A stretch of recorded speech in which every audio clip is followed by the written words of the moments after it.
So, hi. I haven't seen you before, right? Is it your first time here? I see. Well, welcome back.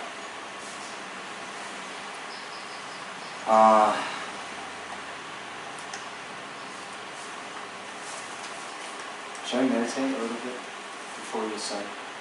Yeah? Let's do that. So please get into a comfortable meditation position.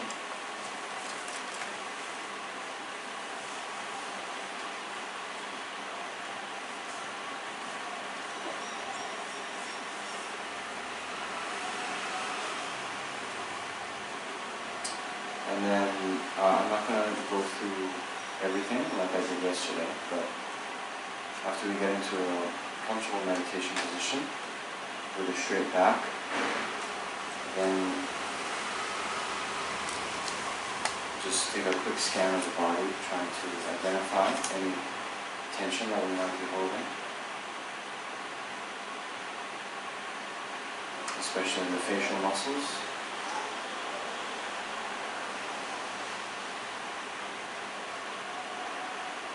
And then continue down through the shoulders, through the arms, through the chest, through the stomach, through the back, all the way down through the seat and both legs.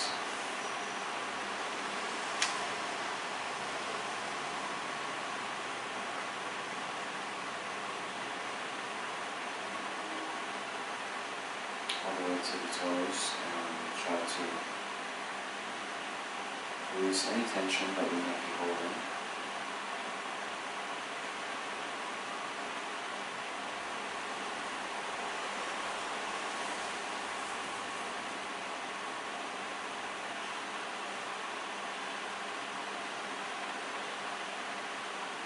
And then after we get into this relaxed yet disciplined meditation posture,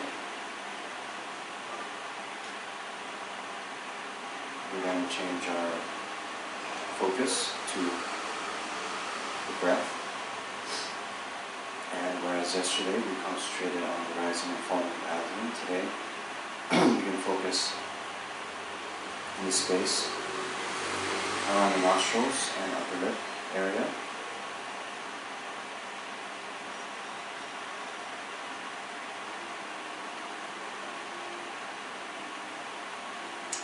Notice that as we inhale, there is some sensation as the air passes over the skin.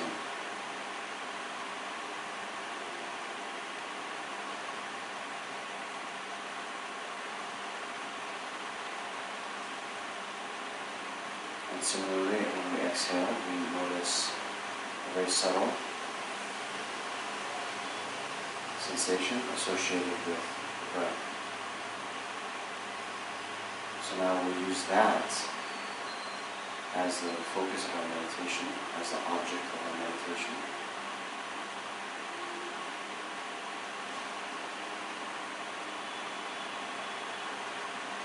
And again, we'll work with the natural breath as it is. Means not trying to have a breath for a certain number of counts, but just let the breathing itself breathe, and you just be an impartial witness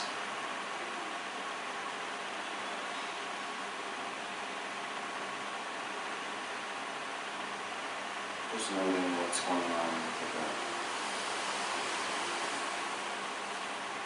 It doesn't matter if the breath is long or short, but be aware if it is long or short.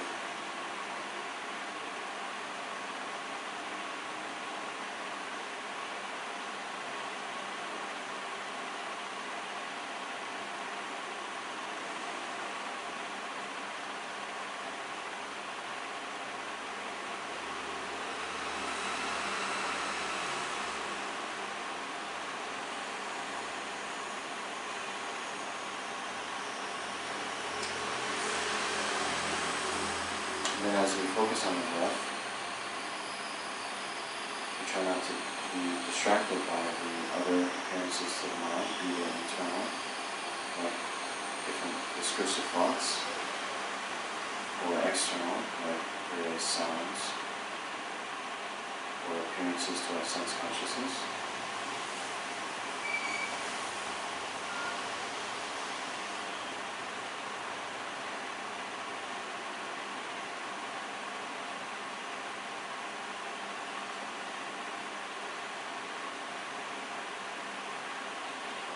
We can also count the exhalations, so inhale, exhale, count 1. Inhale, exhale, count 2, and so forth until we reach 10. Then when we reach 10, we start over again at 1. If before we reach the count of 10, if our mind becomes too distracted that we lose our object of concentration, then we can gently start over again at 1.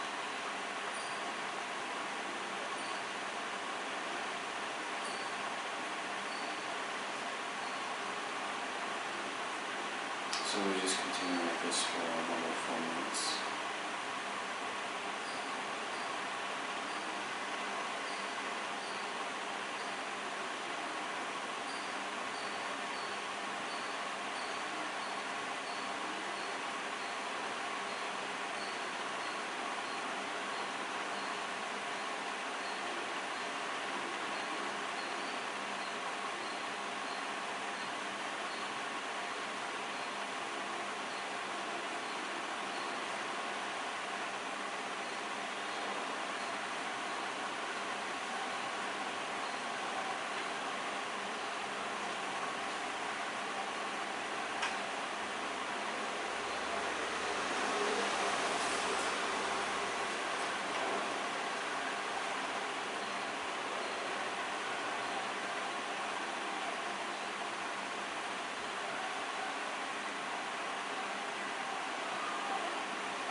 So now gently come out of the meditation and bring your awareness back to the room.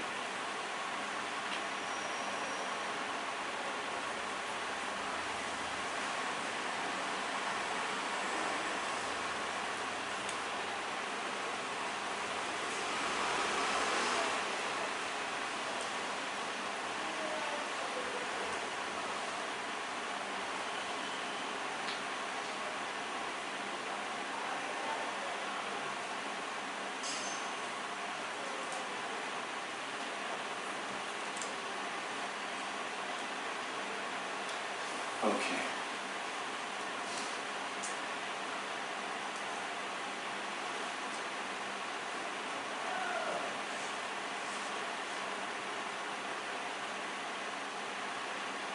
So, many of you were here yesterday. Most of you were here yesterday. 2 of you weren't. So now, sorry, what was your name again? Shagun. Shagun. Shagun. S-H-A-G-U-N. Shagun. In stereo. Shagun.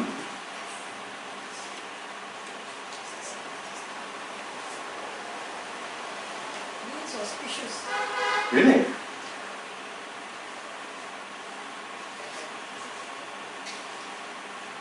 That's very auspicious. No, Tibetans, they love auspiciousness, right? Yeah.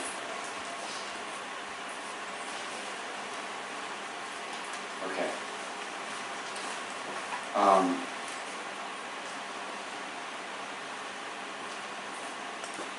So I'd given him the assignment to Shagun to be able to review for the rest of us what we talked about yesterday. Can you do that? I can try. Great. So maybe, I don't know, how long do you need? Depends, let me just... Great, try. let's do it. Yeah. I'm sure I'm not going to take a lot of time. Okay. So, I will summarize what we discussed yesterday, and probably that will be the foundation of what we will be doing today and in the forthcoming sessions as well. Are you capturing me? It's okay, it's only Okay. inside the... So how I like to think about it is from the perspective that why I am sitting here and probably why everyone else is also sitting here. It's probably because of some emotion, some some disturbing emotion, some suffering that we all have in our heart, in our minds. So probably we are discontent with something, we're not happy with something, or some emotions that we have, and that's what I feel is the one thing that we all are sitting here. But when I think about the larger picture, it is like these sufferings were there in our past lives also. It is there now also in my present life, and will be there in the future lives also. So it's very painful, because we are always doing something about these disturbing emotions, and it's like it was always there, it is going to be there, and it's like there's no end to all of it. So what I think in the larger picture is one of the main suffering that we have is samsara, which is the uncontrollable rebirth that we have. So it's going to happen, uncontrollable. We don't know what we will be born as, where we'll be born as. So it's that whole cycle of uncontrollable rebirth. Samsara is the largest suffering which I feel or understand how it is. Now when I understand what samsara is, it is basically two things which I feel and understand. One is the karma that we have, the positive, the negative, which actually holds this whole cycle of us, of I don't know how many rebirths. and of course the afflictions that we have as well. The state of pain of the attachments we have to relationship, to things, to jobs, to everything. We have attachments which causes afflictions, and it the thing about self that we hold on to ourselves, which are mainly the two things I understand keeps happening and happening in the rebirths, the karma and the afflictions that we hold on to, which cause this full state of samsara having again and again. So this is the larger picture which I understand, and going forward, what we are doing as of now, we are in the basic program doing the second module, which is engaging in the Bodhisattva Deeds. By Bodhi it means enlightenment, by Sattva it means being. So anybody who's not enlightened but wants to be on the path of enlightenment, that is what we mean by Bodhisattva. And it means this book is written by Shantideva, the great Indian mastermind. It's written by him, and it gives us the path, the training to train our mind for those disturbing emotions and actually gain the mind of Bodhicitta. Bodhi means again enlightenment, and Chitta means mind. And so it gives you a very logical path, a training of your mind where you can get rid of these things, but it gives you a training, a path to achieve enlightenment. And lastly, so there are two different things which I have understood. Nirvana is just your personal liberation, and enlightenment is when you gain liberation, but also you take the responsibility on yourself to help others to get rid of the suffering as well. That's it. So great.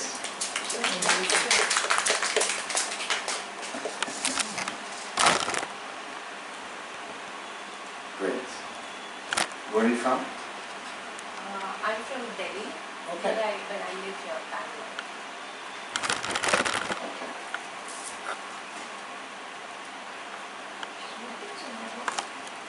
Huh? Yes, I'm working. Okay. Terrific.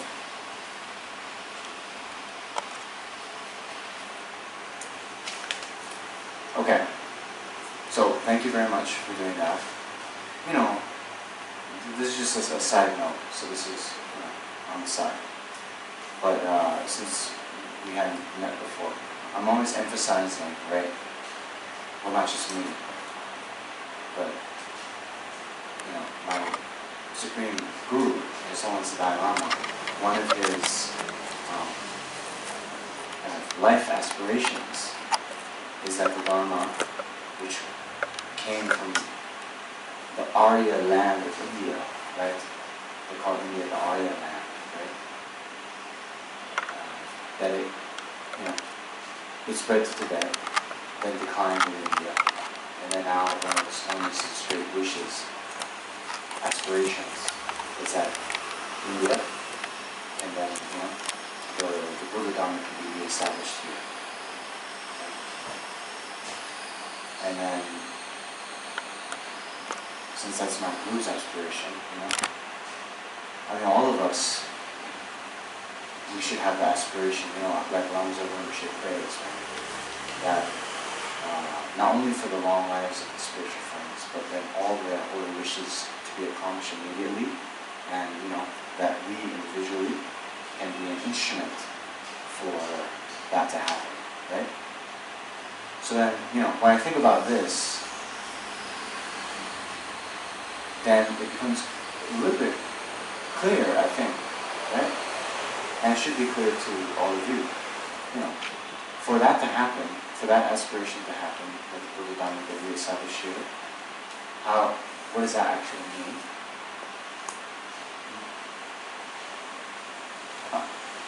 That means that, the Dharma to be reestablished, what does it mean? We print, these books and have them on a shelf somewhere.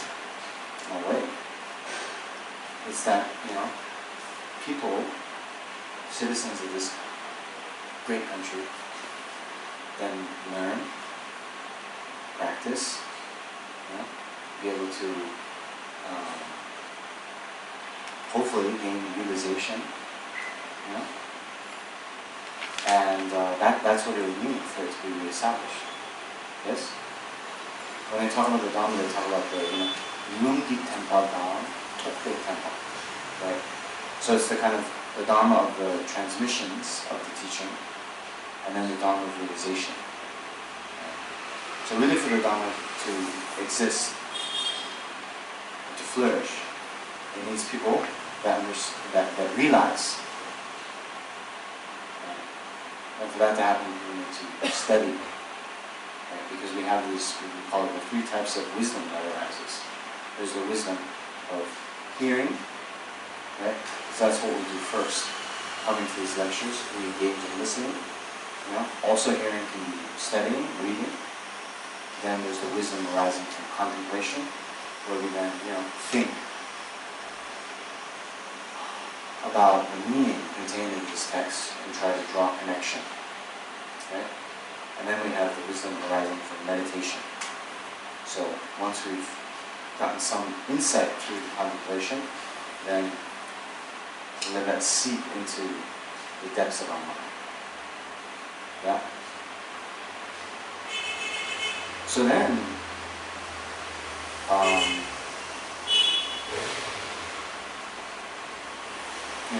it's very interesting. We talk so much about dependent arising, right? That for things to happen, it depends on many causes and conditions, right? So, actually,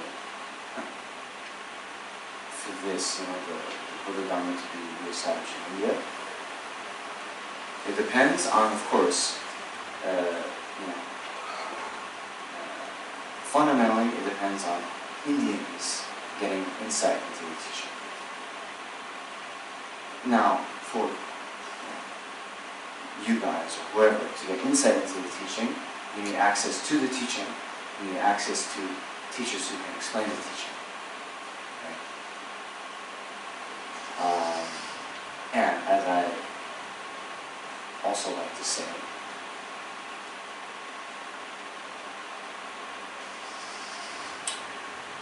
I don't know, maybe edit this out of the video, right? But you see, the mere fact that this teaching is being given in English, right? Then automatically, of the 1.2 billion people in India, right?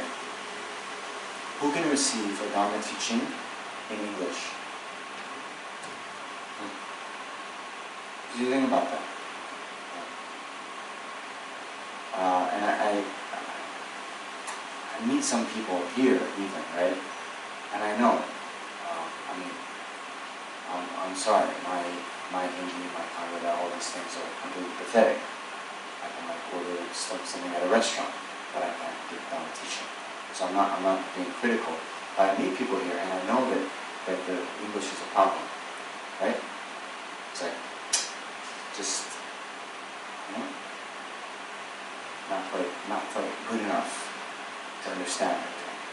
So then it becomes very, also important that, and I've said this time and time again, I myself, I'm not very learned, I'm not a good practitioner, but somehow I'm put in this place because I at least know a language other than Tibetan, right? That other people can listen, you understand? But then I take the next step, right? And I say, then, for you, for all of you, right? So, I'll give you 5 years, okay? 4, okay?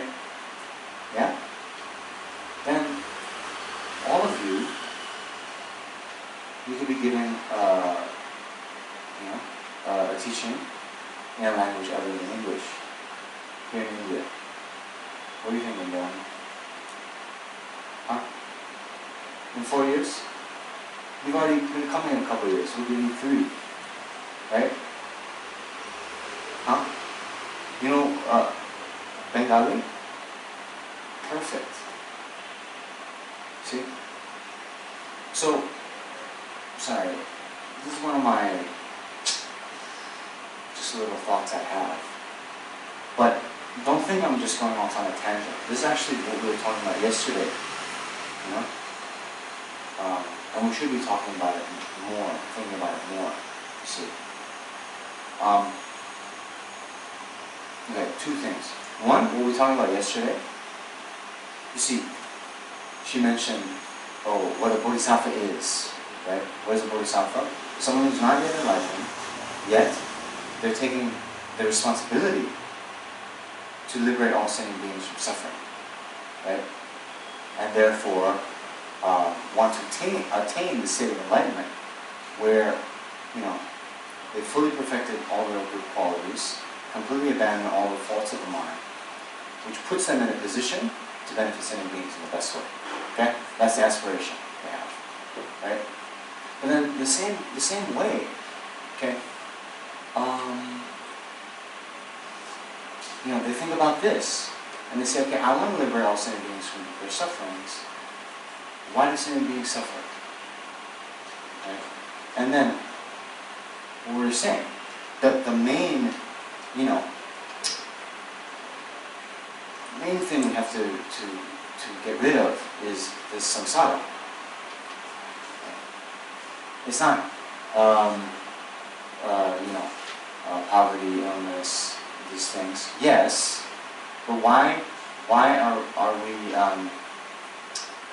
Why does anyone experience poverty? Why does anyone experience illness and so forth? It's because they've taken this type of body projected by previous karma and delusion, right? That then becomes a vessel. It's like, the target, right? You set up the target, then it can be hit by arrows, right? So if we don't have this type of contaminated body, the zakchen and humbo, the contaminated appropriated aggregates, skanda, yeah? This body and mind, yeah? Contaminated by afflictions of karma, projected by afflictions of karma. And then everything we experience is the ripening effect of our previous karma. Therefore, no control. Therefore, one type of suffering or another is going to happen. You understand? So then the bodhisattvas, when they see this, they say, I need to help sentient beings get rid of that. I need to help them get rid of the root cause of samsara. And, we were saying on a bigger level, right? Yes, dharma, any kind of dharma are methods to, improve the mind, upgrade the mind, that will lead to some positive benefit. But, you see, the real thing we need isn't just some kind of peace of mind, but it's to abandon the causes of samsara. And this, see, this is the significance.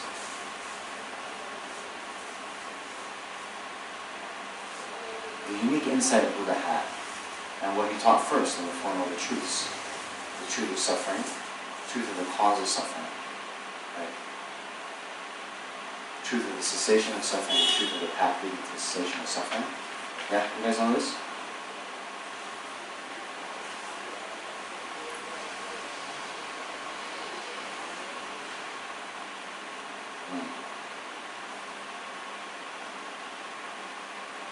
So,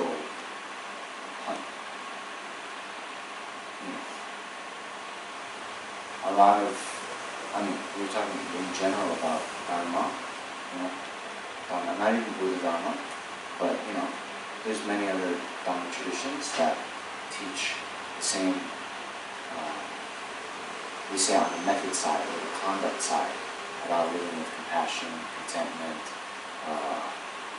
tolerance for others, living ethically, moral life, all these things, all those types of teachings, you'll see, you'll hear about, right? But the unique contribution of Buddha is the Four Noble Truths, teaching, all the ways in which we suffer and why. The accurate diagnosis of the cause of suffering being the karma and delusions, and of the delusions, the root of the roots is this misapprehension about how we ourselves exist, how we exist. Which, unfortunately for us, is not how things appear to us. Things appear to us in one way. Okay, fine. But then we believe in the appearance as being real, being in accord with reality.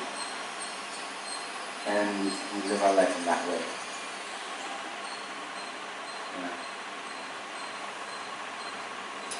And actually, because we live our life in that way, that's why we accumulate karma. And because, we have this, it's like, A-S-S-E-N-T, assent, right? It's like to agree, right? Like, we kind of agree with the appearance as being real, yeah? And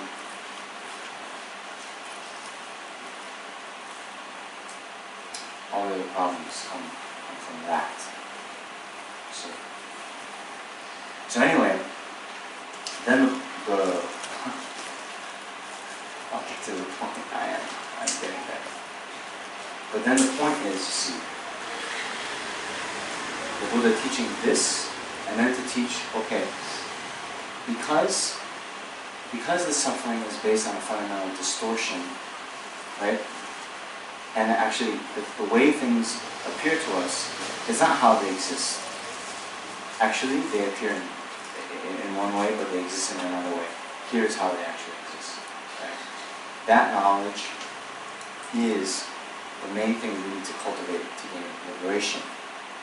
Right? But it's very subtle. It's very kind of difficult to understand.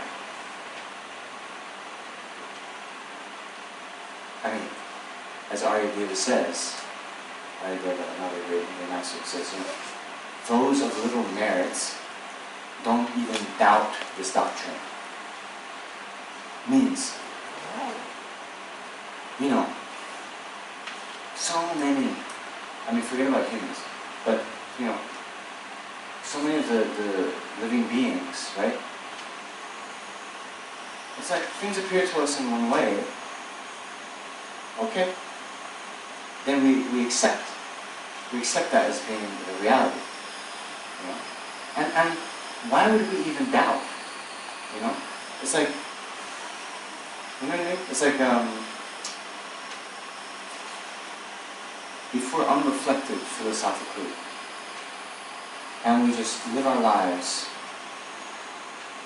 like how things exist, or is the way they appear to us, we get on fine in the world. We can go, we can go to work, we can eat, we can go to brunch on Sunday, everything that we wanted to do and accomplish, in the world, we can do. There's no problem.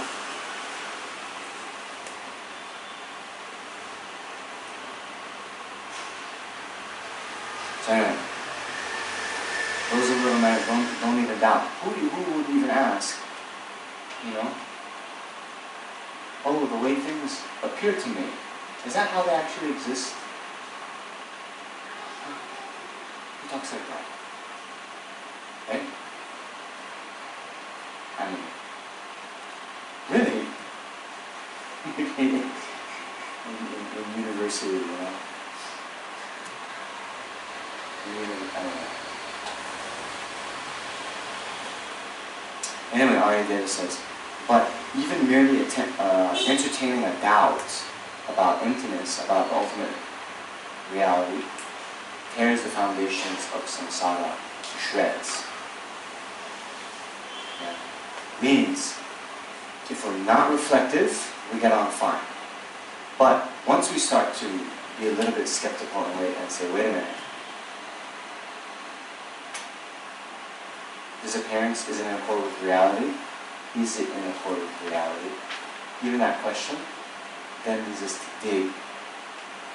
Then when we dig, we get more doubt, more skepticism. So then we dig more.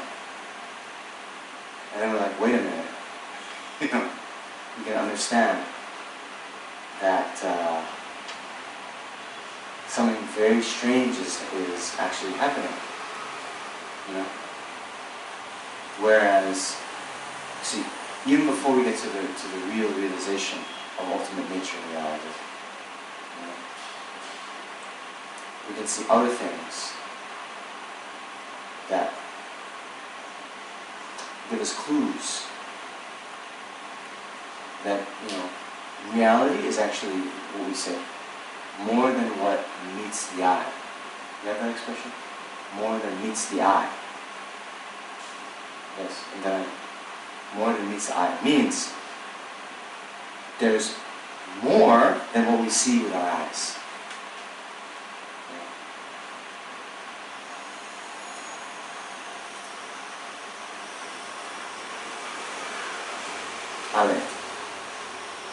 So, you see,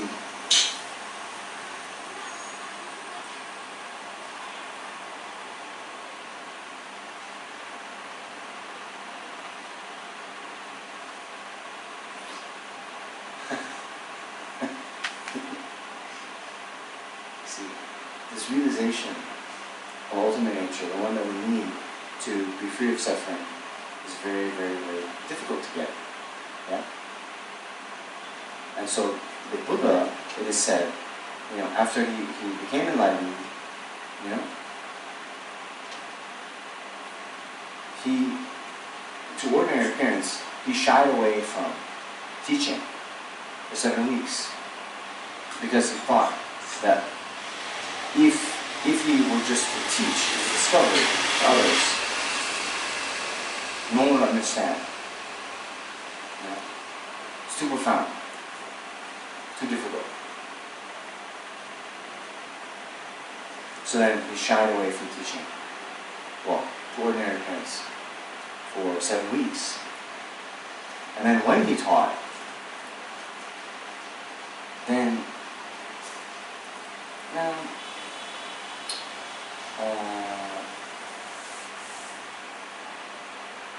sometimes, actually all the time, how Buddha would teach is according to the exact specific needs of the people who were there at that time and at that moment. So according to their karma, according to their background, according to their level of intelligence, according to their existing philosophical viewpoints, if any. Yeah. Then,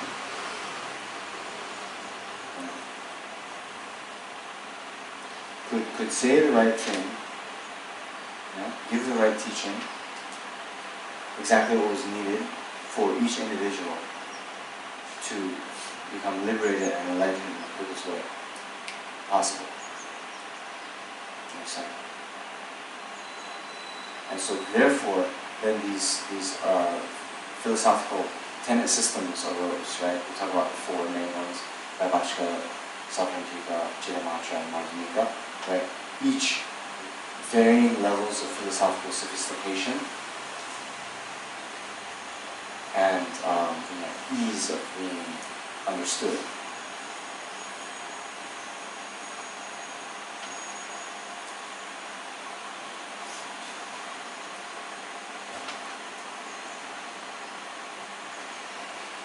Anyway, to tie it back to what I was saying.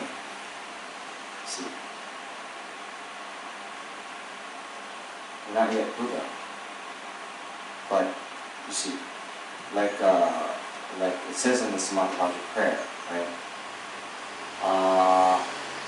Now teach the Dharma in the language of gods. Wait. Okay, hold on. So embarrassing. No? Yeah. May I teach the Dharma in the language of the gods, in every language of spirits and nagas, of humans and of demons, and in the voice of every form of being. You guys know that prayer? Samatha Bhagavatam's prayer, the king of prayers, right? See? You guys have to understand this, right? Yes, we as want to be bodhisattvas, we want to liberate all sentient beings from suffering. But how do we liberate sentient beings from suffering? By teaching them how to abandon the cause of suffering, which is this misapprehension about how our self and other phenomena exist. That all is a whole philosophical, quagmire. It's a very difficult to understand, right? So one needs to then engage in, studying the texts to arrive at the correct philosophical viewpoint, right? It's not just some, philosophy over here that's like just interesting and we have a lot of free time on Sunday, right? No, this philosophy is needed, It's not just some navel gazing, right? It's the one we need if we want to be free of suffering, right? So therefore, if we need to arrive at the correct philosophical view, we need to then study and understand the texts that explain that view, right?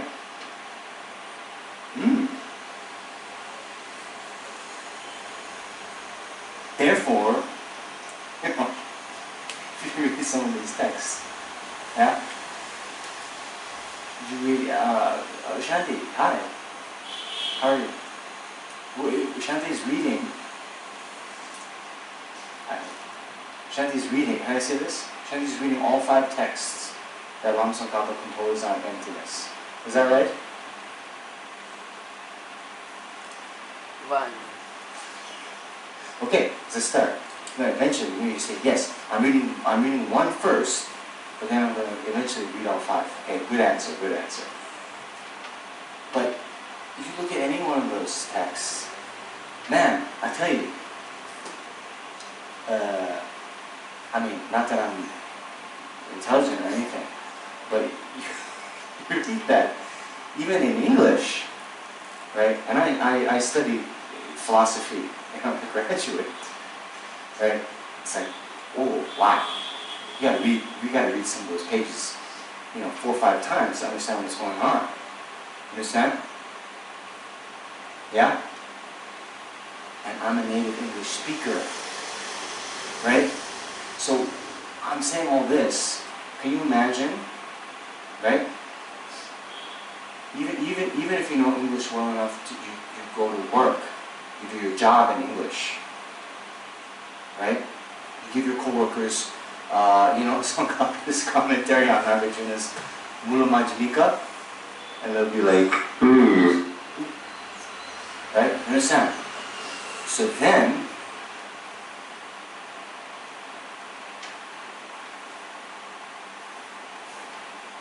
all our friends in West Bengal, what are they going to do? Huh?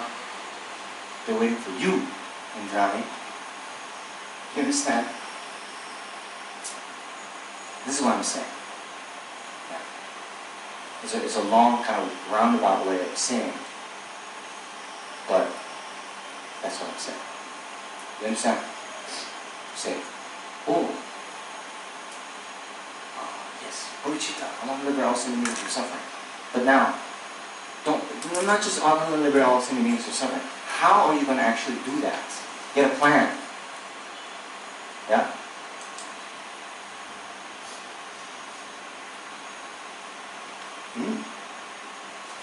So, then you see, I'm hoping this, you see.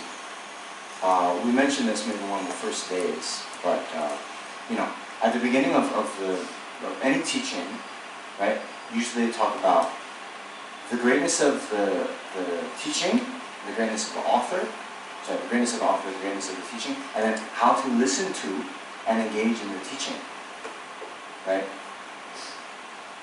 And so, again, remember, taking personal responsibility. This is one of the main things that Bodhisattva has to train in.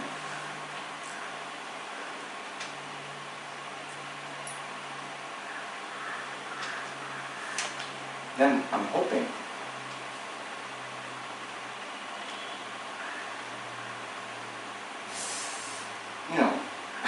sorry, I'm not picking on you, okay? I'm not picking on you, I'm just using you as an example, right? Is it okay? I just wonder, right? You know,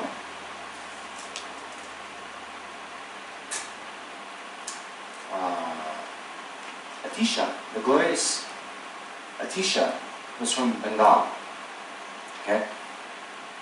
Spread the Buddha Dharma to Tibet. Actually, the existence of the Buddha Dharma in a complete way, we can largely attribute, of course,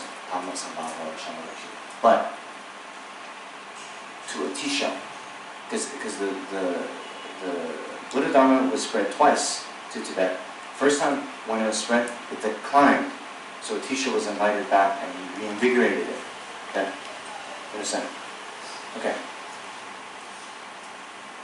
But nowadays,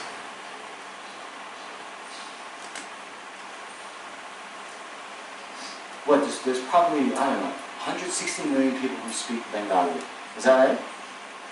Yeah? Okay. So now, really think.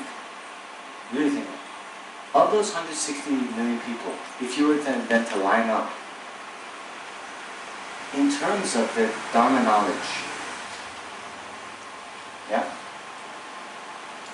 You'd be quite at the front. Yeah? Hello? No?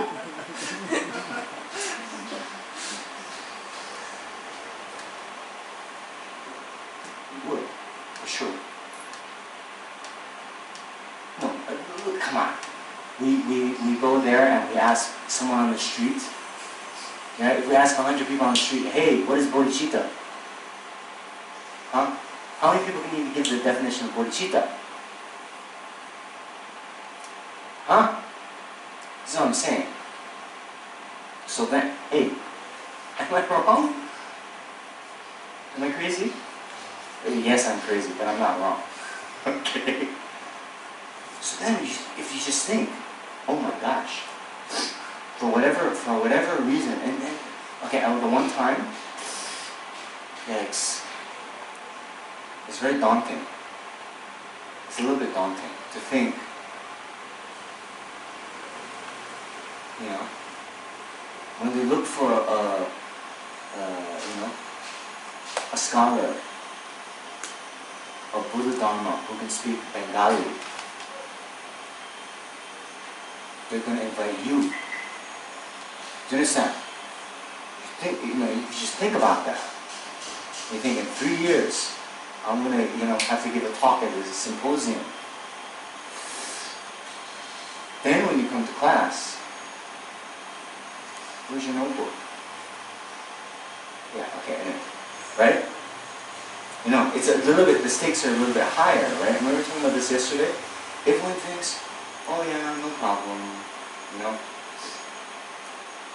Even this happens.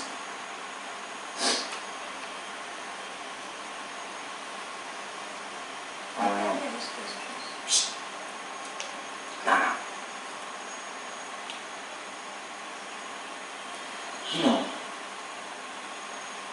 I'm sorry. I'm just assuming this would happen, right? In a monastery, where you see, yeah, okay, I want the Dharma teachings to flourish. But you go to the monastery, you see, there's 3,000 monks, and you think, wow, right? 3,000 monks, oh, so nice.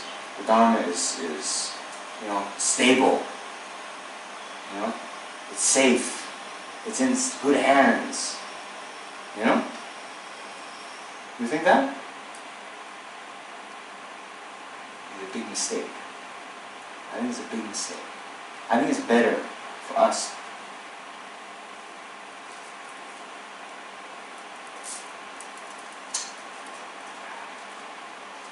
it's better for us to think that the existence, well, let's say, the survival, the existence, the flourishing of the Buddha Dharma is up to me alone and not anyone else.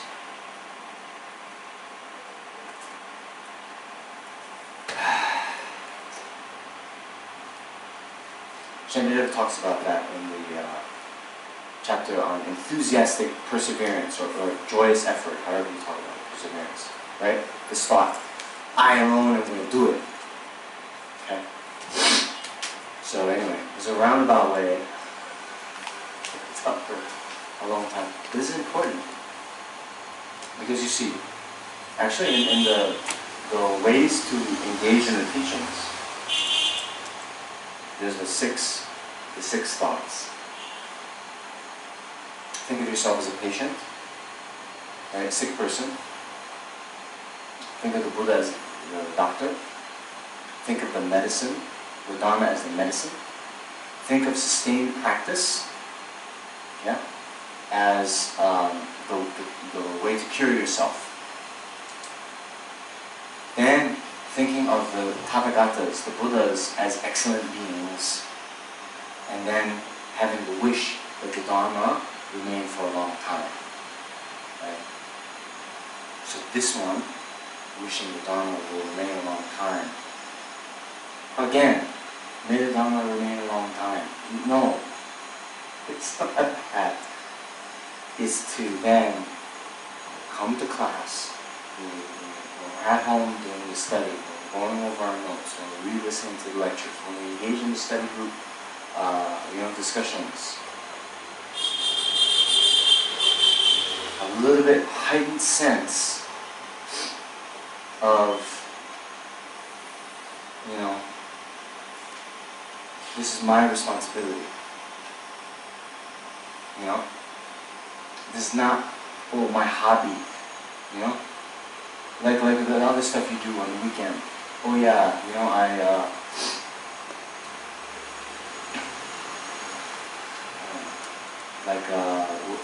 where is he? Ravi, yeah, our friend Ravi. He's an avid bird watcher, He's kind of semi-professional photographer, right? So he then on weekends goes to Covent Park or wherever, over these birds. Okay, fine. You can have hobbies too. Dharma is not your hobby.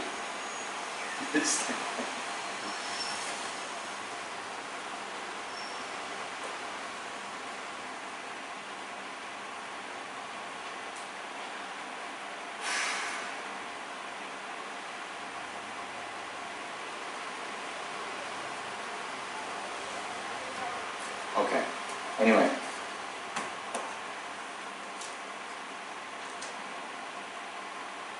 What do you think? Am I right? Am I crazy? Great.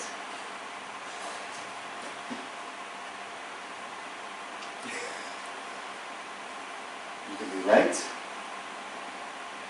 and crazy. You can be wrong and crazy. You can be right and not crazy, and you can be not right and not crazy. Yeah. Then, I also think this. In the eyes of worldly people, they think you're crazy. But in the eyes of the Buddha, they think you're not crazy. That may be what we have to be satisfied with. Understand? Okay. So,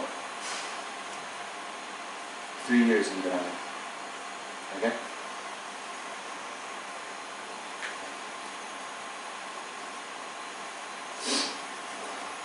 It's true. it doesn't need a long time. You don't need a long time. Right? It's just a lot of it. It's just focusing our effort in a little bit different way. You know? Okay. Okay, so now to review the review. Okay. Remember I said this in like 30 seconds.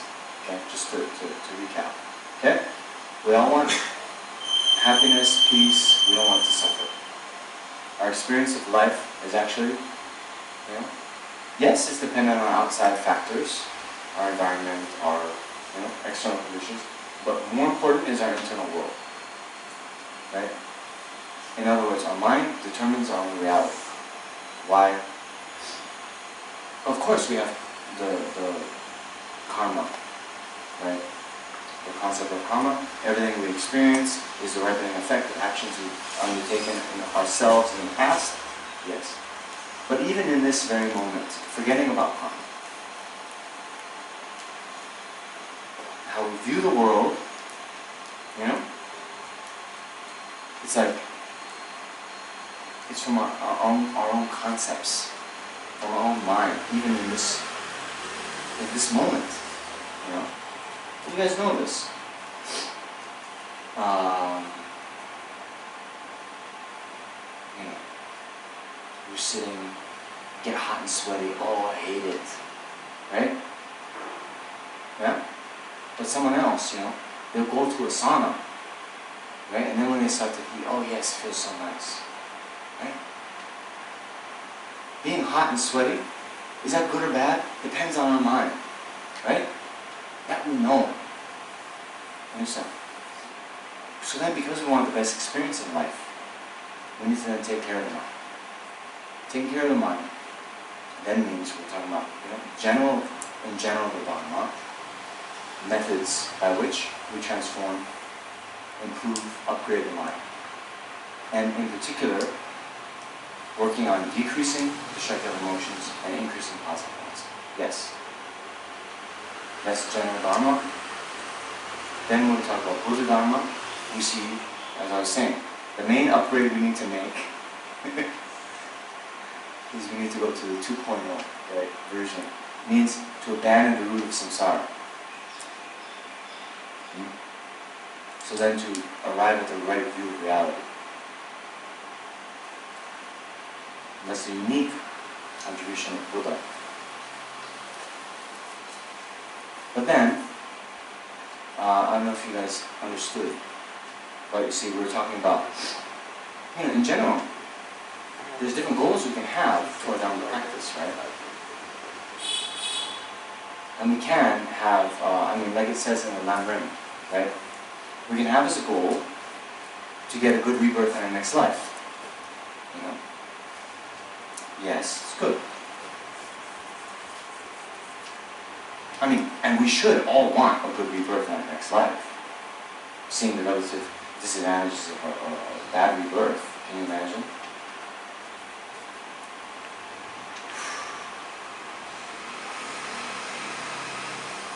Okay.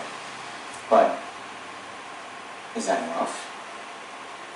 No way. Because, you know, even in a good rebirth, like now, we have a good rebirth. Even if we get one more, well, what about the one after that? So no stability. And then, not only that, even in a good rebirth like a human, how much suffering do we experience on a daily basis? So, the good isn't actually stable, and it's not even that good. So then, to raise our stakes, raise our sights a little bit higher, and then want to be free of all of samsaric suffering. That's the second goal with which we can undertake our Dharma practice.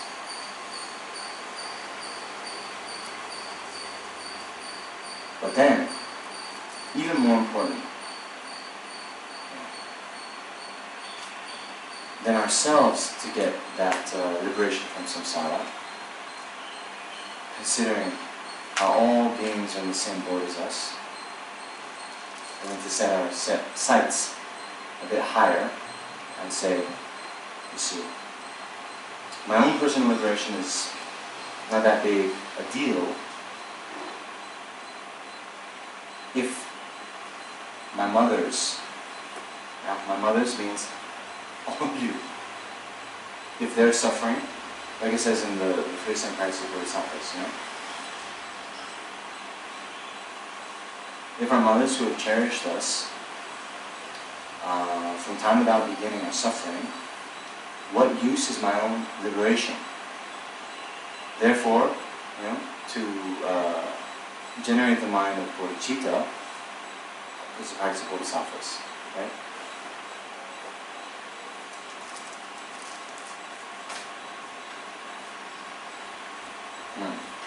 So then, yeah, to see our goal, not just liberation from ourselves, but after we take the responsibility to free all sentient beings from suffering by ourselves alone, and then we see that our current situation, when we're so admired and suffering ourselves, we have limited ability, we have limited power, we have limited, you know, tools to do that, and then we see the relative advantages of enlightenment for that purpose. You know, this one, what I was saying, that the Buddha would teach according to the karma of every individual, right? How?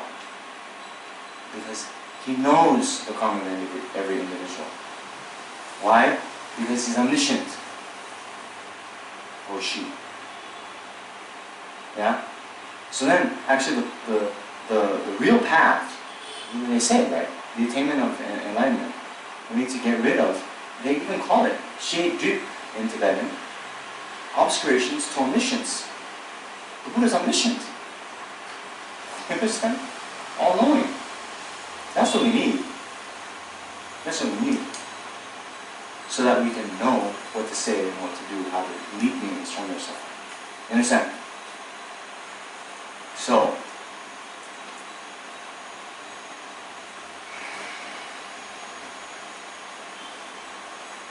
as you said correctly, this mind that I was talking about, imbued with great compassion, wishing to, you know, that person takes on the responsibility to free all sentient beings from suffering. Then to see our current situation, we can't do that. If we attain enlightenment, we can, or will be best suited to do so. Therefore, I'm going to attain enlightenment for the benefit of all sentient beings. It is the mind of Bodhicitta. One who has that in a, we say, uncontrived way. Uncontrived means, right, maybe you listen to some teacher, you do some guided meditation, and you can arrive at that kind of, oh, I should attain enlightenment for the benefit of all sentient beings, right, with a lot of effort. But the uncontrived one, where it's coming naturally, without effort, like, you know, like when we're hungry, the desire for food, right? We don't think, am I hungry, am I hungry, am I not? No, it's like, So kind of like that. Of course, I have no experience myself, but I haven't experienced it. I haven't experienced before Bodhicitta. Anyway, you understand? So like that, then that one, we call it Bodhisattva. Then, as we were saying, as great as that desire to attain enlightenment for the benefit of all sentient beings is not enough.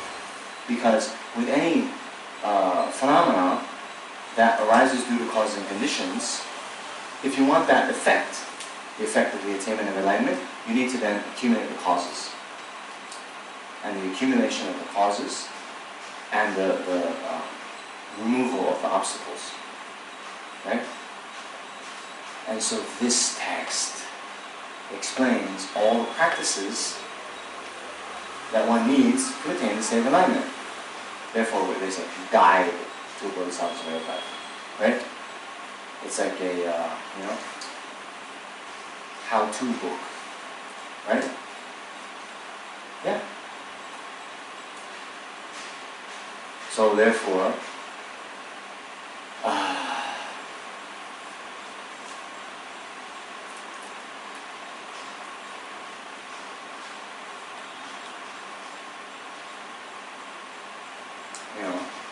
if you want to attain enlightenment, you see that the attainment of enlightenment arises from,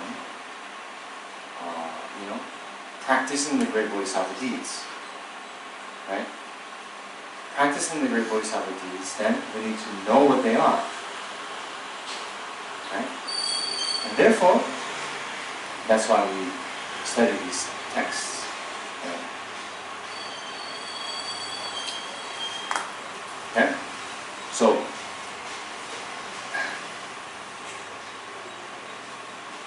a little bit extensive way of saying it. But that's a motivation for coming here, you see. In short, the purpose of my life is to benefit all sentient beings in order to benefit all sentient beings in the best way. I need to attain the state of enlightenment myself. Therefore, I need to engage in the great Bodhisattva practices. Therefore, I need to learn the practices. Therefore, I'm going to attend this lecture so I can do that. Right? So, by the way, I hope, before you leave home on Sunday, before you come to the center, you should think that. You understand? Do you guys do that? Sometimes. Yeah.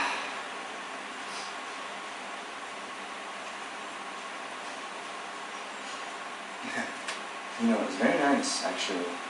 Also, some of you later, I hope, if you go to, let's say, Dhammasala, for teachings from the Dalai Lama, right? Before you leave for the airport, you set that motivation. You understand?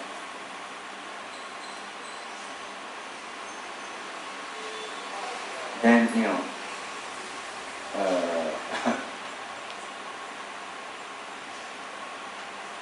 every step you take,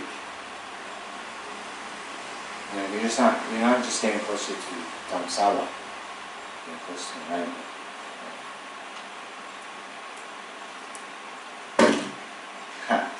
Okay.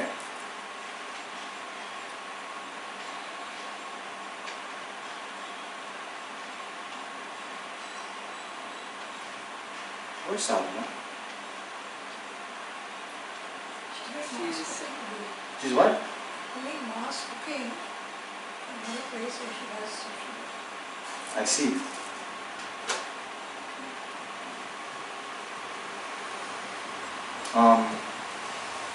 Is it break time yet? We just can wait 10 minutes more. Huh? Wait. What was the question? I asked. Is it break time After 10 yet? minutes. Huh? After 10 minutes, please. So she's saying, just wait for 10 minutes. So should I just wait here? There are questions in this one. Ooh.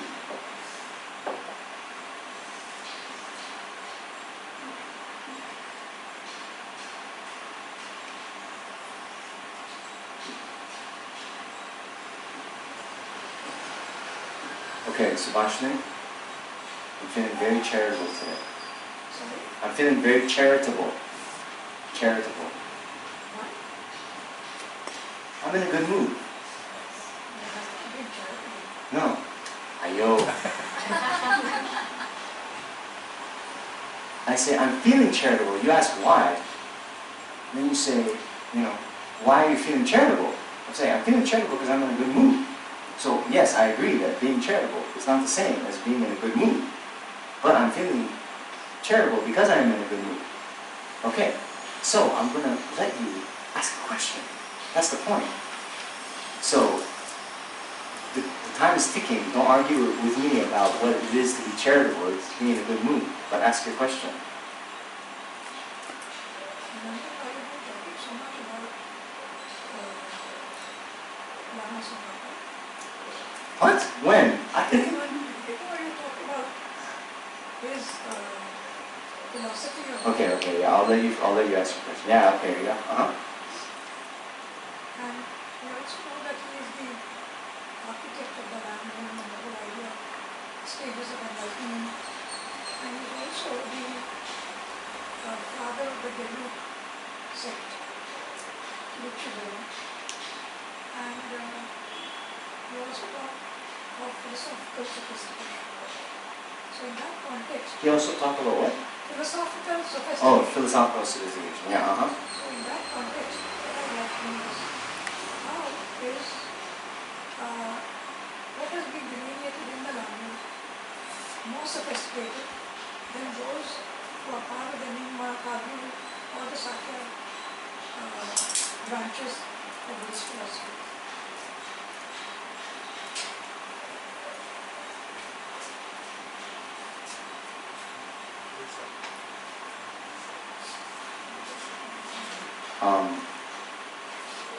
Okay. So I'll say this. Did y'all heard her question? No. Okay. I'm just going to summarize, and you correct me if I'm not summarizing in a good way. So basically, I mentioned Lama Tsongkhapa, kind of, yes, I guess, yeah, you could say I mentioned Tsongkhapa, but in the Tibetan Buddhist tradition, in the Tibetan Buddhist tradition, there are four main kind of schools, and Lama Tsongkhapa is associated with as being the founder of the Bylakuppe school. Now there's three others, Nyingma, Kagyu, and Sakya. So she's asking me, in Lama Tsongkhapa's writings, not just Lama, but what is more sophisticated or kind of special features that aren't found in the other schools? Yes? Which are not found in the other schools. That's what I said. Okay. Yeah.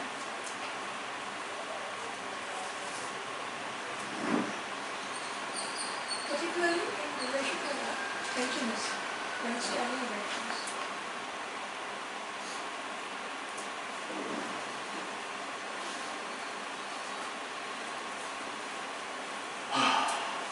Okay. Although that is in general a very good question, in general it's a very good question, but you see, a couple of things.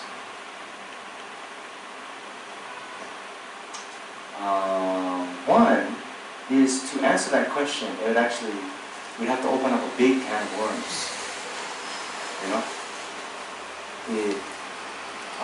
That could probably be, we have 10 minutes before the coffee comes. We could probably do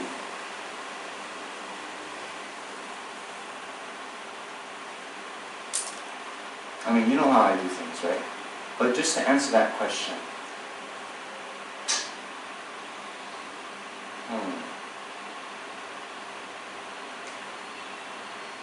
it would take a lot.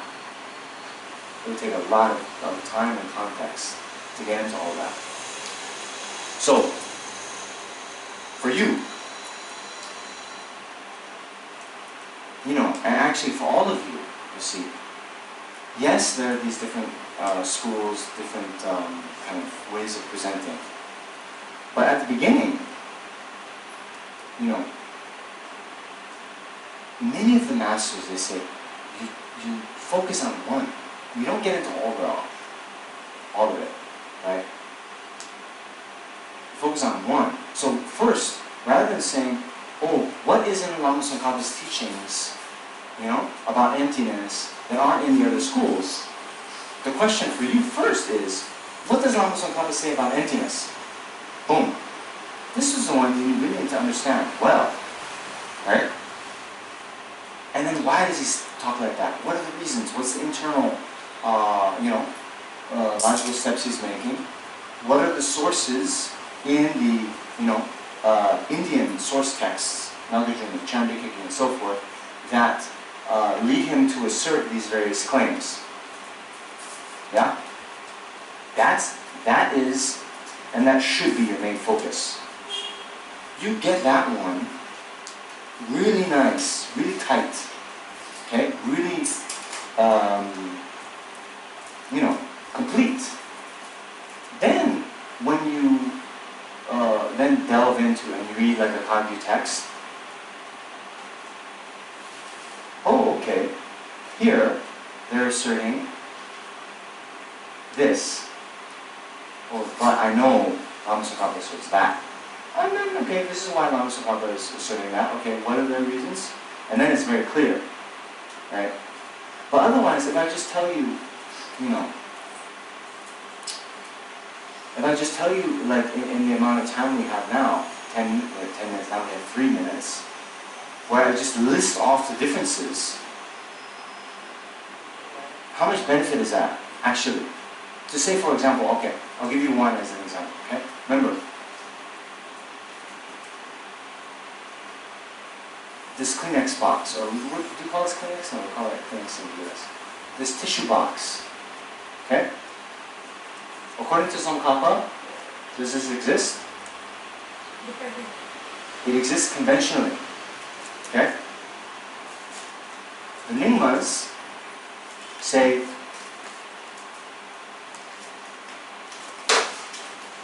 conventionally speaking, there's no Kleenex box. Okay. Then, what does that do for you? Just those words. I don't think it does much for you. Oh, but you see, forget about what the Nyingmas say. If you delve into Tsongkhapa's teaching and say, okay, Lama Tsongkhapa asserts the conventional existence of tissue boxes. What is meant by conventional existence? That's nice. That's tasty. Right? That's a good question. Right? Okay. You understand?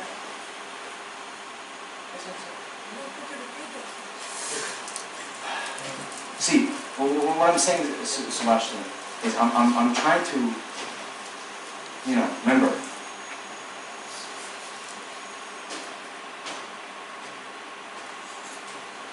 What's going to benefit you? What's going to benefit your mind? What's going to help you get close to enlightenment? So there's two. Your question was like, what are the differences between, what Lama Tsongkhapa said in the other schools? So I'm saying, okay, one difference is, right? Lama Tsongkhapa asserts the conventional existence of a tissue box. The Nyingmas say, conventionally speaking, the tissue box doesn't exist. Okay? But that, although I can say that in one sentence, 2 sentences, what does that actually do for you? So more important than just to say, oh, this is the difference, is to, let's take a step back. Let's look at the big picture. When I say, even that statement, Lama Tsongkhapa asserts the conventional existence of a tissue box. Right? Then you should be, wait a minute. No. Don't tell me what Nyingma said. You said conventional existent. What does that mean? That's very tasty. So then you can delve into what does conventional existence, what does it mean for something to exist conventionally according to Tsongkhapa? Right? Because, you guys, we run this risk, we run a risk where, you see, I say conventionally existent, okay? Now, we know what it is to exist. We think we know what it is to exist. We know what it means conventional. So we get some sense, right? We get some sense of what that might mean, right? But probably, okay, someone who's not trained in philosophy at all, we tell them, yeah, the tissue box is conventionally existent. Based on those words, something is going to appear to their mind, right? Or forget about it. Empty, shunyata, right? Oh, all phenomena are empty. You don't know what that means, yet you hear those words and you kind of get some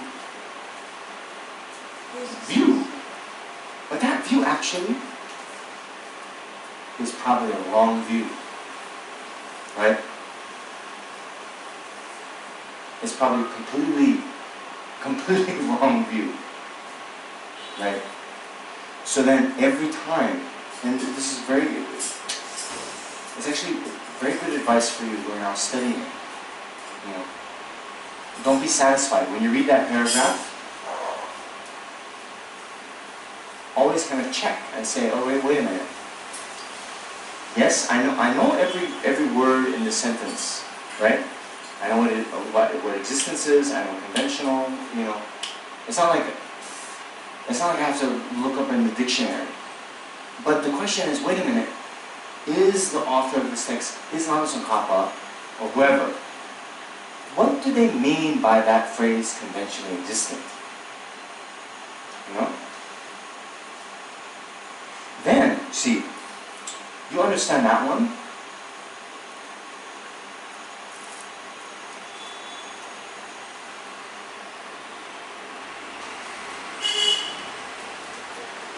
Then whatever that definition is, then, okay, so remember, at the face of it, we say, oh, Lama Tsongkhapa accepts conventional existence of tissue boxes, but the Nyingma don't. Oh no, it's a big scandal. But then we say, wait, Tsongkhapa, when he talks about conventional existence, he means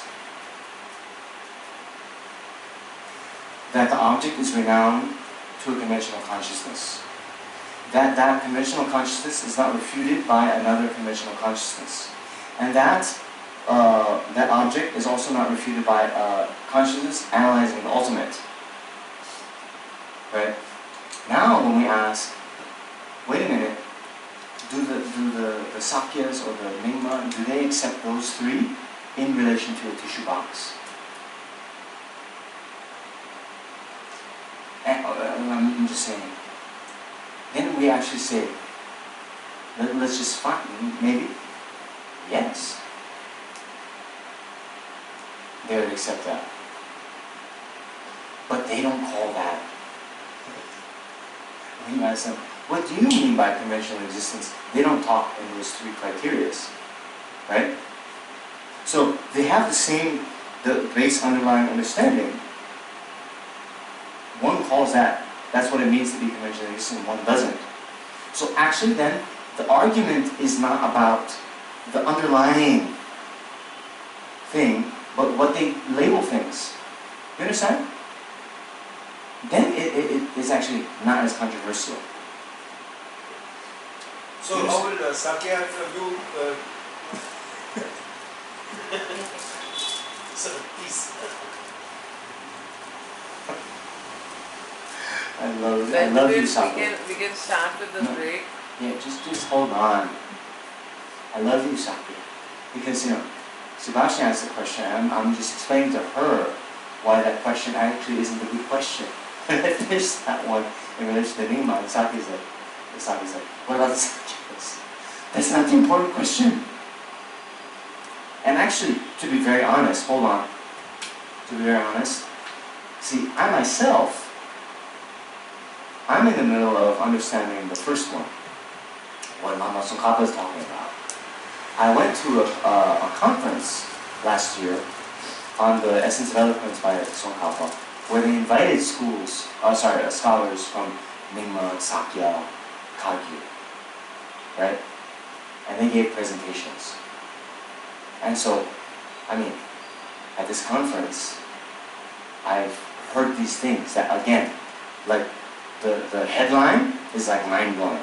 You know, when they said, because I didn't know, I'm largely ignorant, right? Then I hear the Nyingma master say, you know, conventionally speaking, you know, even the tissue box isn't a conventional truth. What? Then you know, the kind of orthodox Bylakuppe view is they're nihilists, right? Right?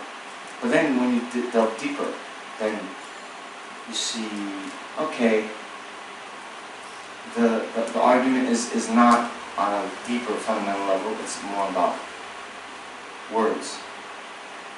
So So then now, sake, when you ask about, oh, what do the sake say? See, to be honest, I would be very remiss to be able to answer that definitively, you know. But even more important, see, what I'm trying to say to you, I'm emphasizing, even if you ask Nyingma Master, Sakya Master, right, they almost say the same thing. You get fluent, or you get, very deep understanding about one tradition. Even, there's a movement, although there's 4 schools in Tibetan Buddhism, there's a movement in the kind of turn of the, 19th coming into the 20th century, 19th century, this Rimei movement. Rimei is like kind of non-sectarian, right? And the great master Jamgun Kongpo Rinpoche, right, was like the renowned Rimei scholar, right, the most famous. But I think it was him, or maybe one of his main students, who actually, they said, actually, the Rimei isn't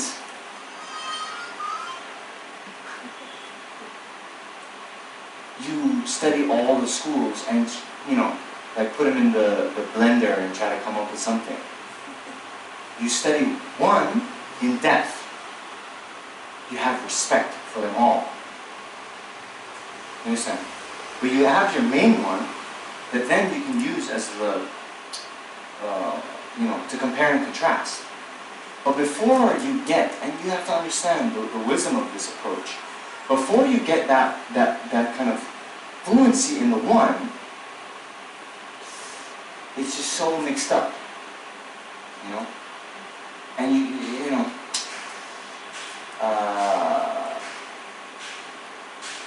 be like trying to, study like Portuguese, Italian, and Spanish at the same time, Yes, there's a lot of similarities, right? And Catalan. I'm going to Barcelona. Yeah? Okay. There's some similarities, but there's differences too. So get really nice in one, and then you can understand the rest better. You understand something?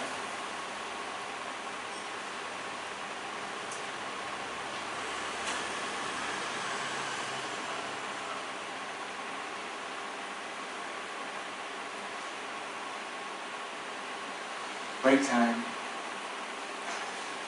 So enjoy the refreshments. Replenish your blood sugar levels.